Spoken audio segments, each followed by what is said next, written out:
Hello. Today I'd like to talk about the word tha, the history actually of the word tha, and how it came about in modern Greek. Now, this is not a topic that is particularly useful in helping people speak better Greek or write better Greek. It's just something of, let's say, theoretical interest for people who want to get a deeper understanding of the language. Now, before getting into tha, I'd like to get into a kind of short discussion. I usually like to ramble a bit about different topics in these recordings. A discussion about synthetic and analytic languages. So synthetic languages will be languages that have lots of endings, noun endings, verb endings, etc., meaning that they combine many concepts, many ideas into a single word. Like if you take a word like epexa in modern Greek, this is an example of synthetic, let's say, word, if this is the right term, because the a at the beginning traditionally means that it's a word of the past, and the a and the end indicates it's first person singular, and xi indicates the character of the word, indicates this is a word of the imperfect of the perfective aspect, and then the pe with a xi pex, the root. This root mean it means it has the meaning of the verb to play. So you have the meaning of the verb play, but also it is in the past because of e, and because of the a at the end in epexa, it's first person singular, and because of the xi, it's one time and not many times, or a repetition or a long duration. So you can see how a synthetic language can combine many meanings in a simple word. Or for instance, if you have a word like Ginekas, this S at the end indicates, actually the as ending at the end, Ginekas, indicates it's genitive and singular. Yeah. On the other hand, if you look at languages like, let's say, one language I'm interested in personally, Vietnamese, usually you have the verb, and then you have another word before the verb, meaning indicating it's in the future or the past or right now. And this is always the same word. So analytic languages, this is how they would work. They would just combine different words. They never become one word. So they would say things like play now, and then because they don't have endings, they would say I now play, you now play, which is like the English I'm now playing, you're now playing, etc. So they will have different separate words to create meaning. They wouldn't have, for instance, in Vietnamese, you don't have any endings. The words are always the same. They don't change. They don't have singular, they don't have plural. Verbs don't have endings, and so on and so on. So Greek in general is a synthetic language, but over time, okay, that's a kind of easy observation to make. Over time, it became less synthetic because, for instance, in very early Greek, you didn't have just, let's say, a singular and a plural. You also have a number that was about 2. So you had the noun had one ending if it was about one person, let's say one sister. If it was many sisters, more than 2, it would be a different ending. If it was 2 sisters, it would be a different ending. In modern Greek and in ancient Greek, actually, later on, you have a different word. You would just add the word 2 and then use the plural. And this was lost. Also, you will see that many of our tenses are now formed, and that's a characteristic of analytic, it's a more kind of analytic feature. Many of our tenses today are formed with auxiliary verbs. Actually, there is one construction very common across Europe. It's like I have written. In Greek it would be έχω γράψει, in Spanish it would be he escrito, in Italian it would be ho scritto. So it's something you come across in many European languages, but of course in ancient Greek you had a way to do this within the same words. This tense, παρακείμενος, the present perfect, would be just a single word, and the same thing for the past perfect, the presidélicos. It would be just one single word, no auxiliary verb. And same thing for the future we're going to look at today. So the future would be one single word that would combine different kinds of information. This is, by the way, this is something I mentioned in a video I made some years ago. This was an argument traditionally made by people who defend the Katharevousa.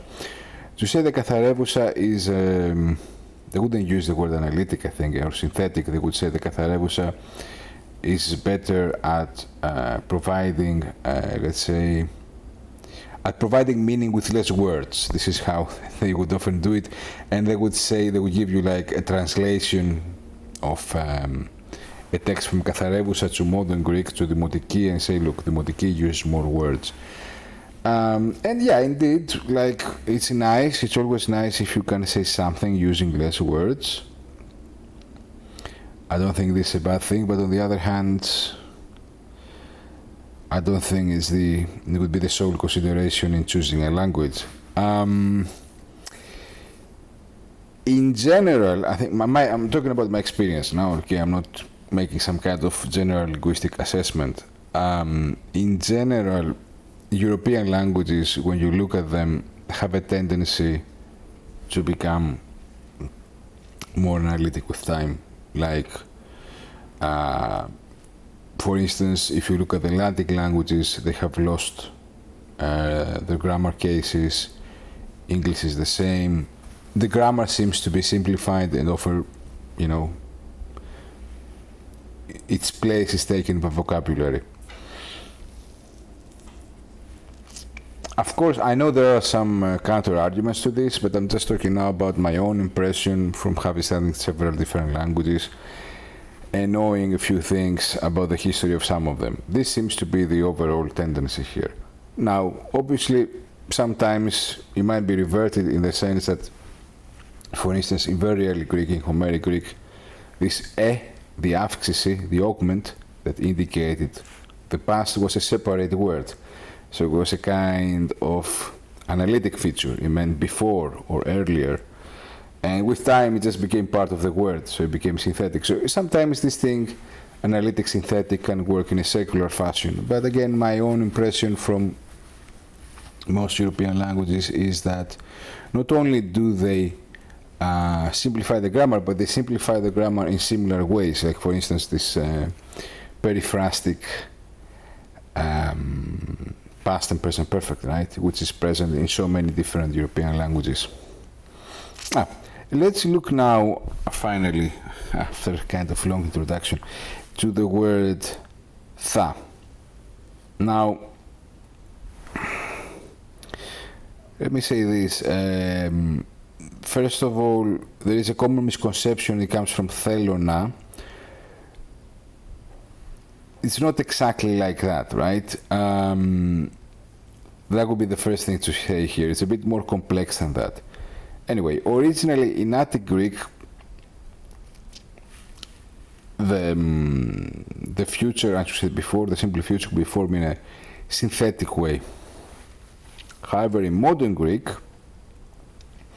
it is formed by the word tha, followed by the subjunctive. Now, a quick note here for people who are into grammar. It is a subjunctive, not an indicative. This is very obvious when you say things like θα τρέξω, θα παίξω, θα γράψω. It's obviously γράψω is obviously subjunctive. But even when you say θα γράφω, this γράφω is subjunctive. Of course, it doesn't matter at all because it's written and spelled and pronounced exactly the same way as the present indicative. But for grammatical purposes, it is originating from the subjunctive. Of course, now we count it as indicative because the future is counted as indicative, but this is really what's going on here. Tha plus the subjunctive gives the future in modern Greek. Now, this the etymology and history of tha is something of debatable topic. There are different opinions how exactly happened, in what order the different developments happened, etc., etc. But one thing seems to be something that people agree on. It is that it comes, as I said before, not from thelona, but from thena. This the being a shorter version of the word theli. Yeah. So you can think of this theli or thena as an impersonal verb, like it wants, not he wants, but that's what I'm saying here, it's impersonal. It wants, or maybe in English, although I know this is an ungrammatical thing to say, but a way to think about it would be to say something like it wills to. I'm using to because I want to make clear what follows with the subjunctive, right? You could say it wills that, to. Anyway. Now, through phonetic contraction, this thena became the tense marker tha, losing the original meaning of, it wants to. Yeah. Actually, wait, it wants that might be a better translation, right? It wants that, yeah. It wants that works better now that I think of it. So it would be something like, it wants that I eat, it wants that you eat. Yeah, that's better, actually, exactly. Now, of course, another point, since, we're making lots of different points reflecting about languages in general here, is that this contraction also reflects a tendency in spoken language to simplify expressions, especially very frequently used expressions. So, people were saying this thena so often, so frequently, it became tha, thna, tha. Yeah.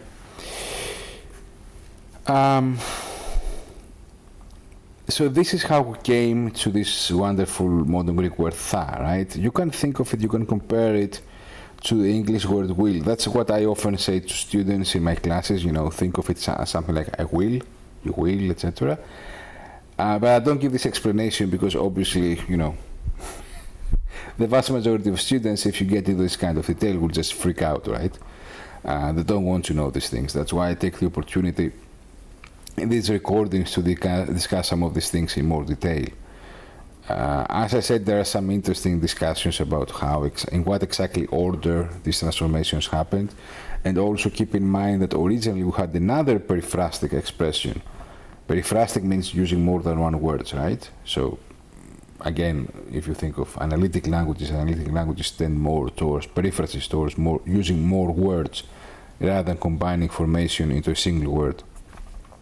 The other periphrastic expression being involving the verb echo. Okay, and you have this. You have the verb to have in the future in languages coming from Latin, right? In modern Spanish, like hablaré. This hablaré is hablar plus e, written with h-e, right? H and e, which it's from the verb haber, which is the older verb used to mean to have in Spanish. Not tener, but haber. In French, it's the same, right? Je parlerai, written with a-i, a-i, coming from the verb avoir. Okay, so anyway, that's... Greeks used to have, again, going back to the previous point, that there are many common features, many shared features among European languages. Greek used to have a similar construction for the future, but in the end we prefer this one, which I understand it's also used in other languages of the Balkans. I didn't really take the time to look very deeply into that. I understand in Tosco-Albanian, for instance, they use a similar construction. In some Aromanian dialects, they use similar constructions. This is really interesting.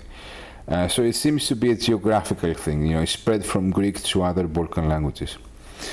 A final thing I want to say here is that this thena is still somehow in use in modern Greek. Sometimes people, by the way, spell it as two different languages, it's two different words, as they should. Sometimes, unfortunately, as the Academy suggests to do with many of these fossilized expressions, they write as one word, which I think is just terrible. Like, people just don't listen to the Academy on this one. It's two words, obviously. It's two words, right? Anyway, so